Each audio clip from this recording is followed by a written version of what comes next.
हिरन और मगरमच्छ के बीच एक टापू। एक बार की बात है, एक नदी थी जो एक गहरे जंगल से होकर बहती थी। नदी के किनारे एक सुंदर सा और चतुर हिरन रहता था। नदी के अंदर उस टापू के कुछ ही दूर पर एक मगरमच्छ और उसकी पत्नी रहते थे। वो दोनों किनारे पर रहते उस हिरन को खाना चाहते थे, लेकिन चालाक हिरन कभी उनके हाथ नहीं लगता था। उस नदी के बीचों बीच एक टापू पर कुछ पेड़ थे जहां बहुत ही मजेदार फल लगते थे। एक दिन जब हिरन नदी के पास चल रहा था तो उसने उल्टे किनारे पर कुछ चमकीले लाल जामुन देखे। उसने खुद से कहा, ओह, ये जामुन बहुत स्वादिष्ट लगते हैं। मेरी इच्छा हो रही है कि उस पार जाकर इन्हें खा आऊं। टापू और नदी के किनारे के बीच एक बड़ा सा पत्थर था। हिरन किनारे से कूदकर उस पत्थर पर जाता है और पत्थर पर से कूदकर टापू पर पहुंच जाता है और उस टापू के पेड़ों पर लगे हुए लजीज फलों को खाने का आनंद लेता है। इस बार मगरमच्छ और उसकी पत्नी ने मिलकर एक ठोस प्लान बनाया। वो दोनों चुपचाप उस पत्थर के पास गए और छलांग लगाकर हिरन के फलों के पेड़ वाले टापू पर पहुंच गए। मगरमच्छनी ने अपने पति मगरमच्छ को समझाते हुए कहा कि जब सुबह हिरन नाश्ता करने के लिए उस टापू पर जाएगा तो उस पत्थर पर जाकर हम लेट जाएंगे। जब हिरन वापस आना चाहेगा तो वो उस पत्थर पर जरूर पैर रखेगा और जैसे ही वो उस पर पैर रखेगा हम उसे दबोच लेंगे। अगली सुबह हिरन किनारे से पत्थर पर और पत्थर से टापू पर गया। जब वो फल खाने में व्यस्त था तभी मगरमच्छ उस पत्थर पर जाकर लेट गया।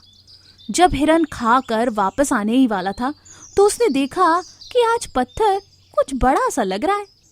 हिरन ने सोचा कि नदी का पानी तो कम नहीं हुआ है, तो फिर पत्थर कैसे बड़ा हो गया।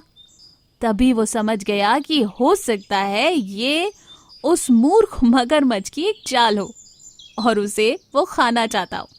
हिरन ने अपना शक पक्का करने के लिए एक तरकीब निकाली। उसने पत्थर से बात करने का नाटक किया और पूछा, ऐ मेरे दोस्त पत्थर, आज तुम कैसे हो? लेकिन पत्थर की तरफ से कोई जवाब नहीं आया। हिरन ने ऐसा 3-4 बार किया, लेकिन फिर भी कोई जवाब नहीं मिला।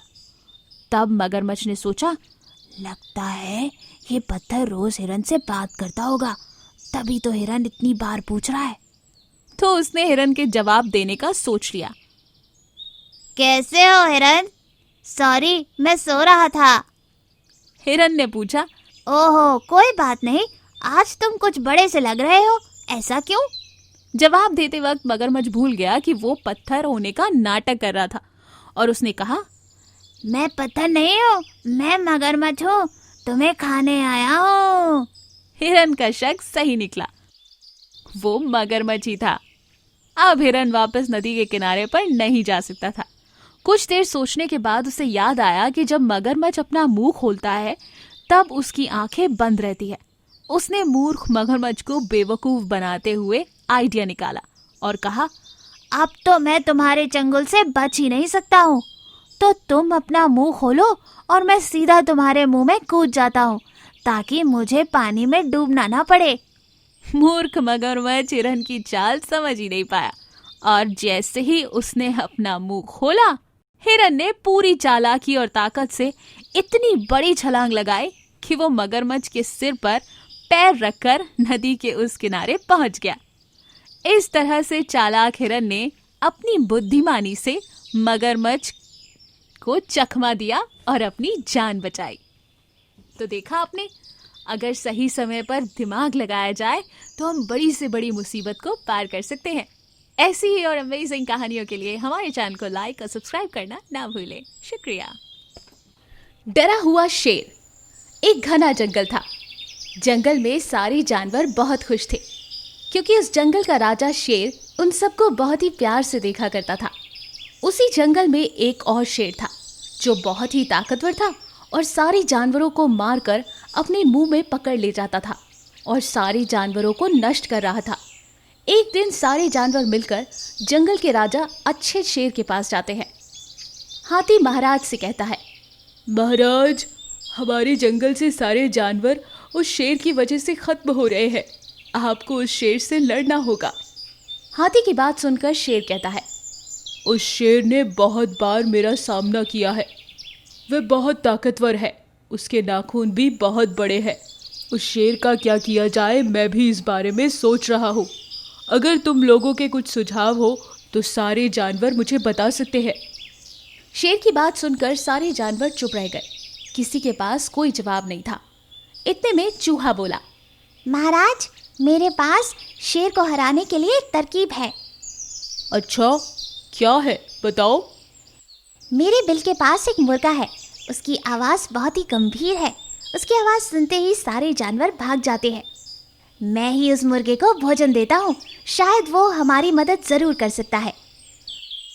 सारे जानवर और शेर मिलकर मुर्गे के पास जाते हैं और शेर मुर्गे से कहता है, तुम्हें हमारी मदद करनी होगी। हम तुम्हारा बिल शेर की गुफा के पास बनाएंगे। जैसे ही शेर गुफा से बाहर निकलेगा, तुम्हें गंभीर आवाज देनी होगी। मुर्गा महाराज शेर की बात मान लेता है और अगले दिन जब शेर गुफा से बाहर निकल रहा था तो मुर्गा एकदम से आवाज करने लगता है। वो सुनकर शेर भी डर जाता है। अरे बाप रे, कितनी भयानक आवाज थी ये, कौन है? ये कहकर शेर गुफा में वापस भाग जाता है और थोड़ी देर बाद फिर गुफा से बाहर आता है।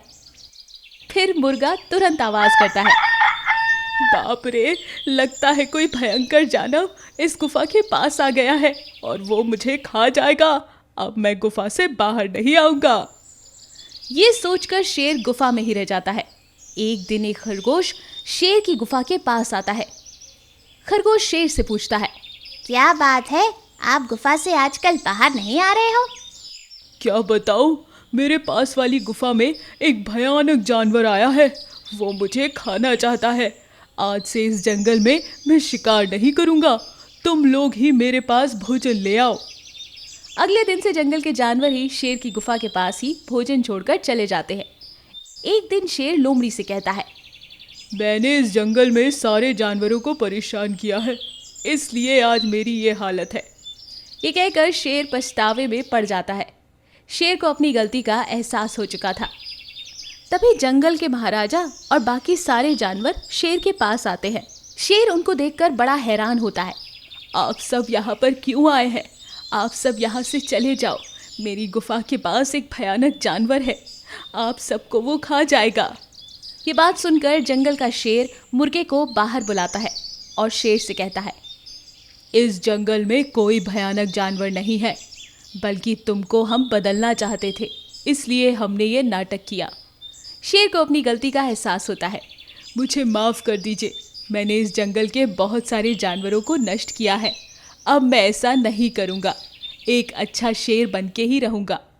तभी महाराजा उसे समझाता है, हम सब इस जंगल में एक परिवार की तरह रहते हैं, सब मिलजुल कर एक दूसरे का ख्याल रखते हैं। तुम्हें भी अब से ऐसे ही रहना होगा, तुम भी हमारे परिवार का हिस्सा हो। उसके बाद सब खुशी खुशी रहने लगते हैं। तो इस कहानी से हमें ये सीख मिलती है कि हमारी बुद्धि के बल से हम बुरे लोगों को भी अच्छे में बदल सकते हैं।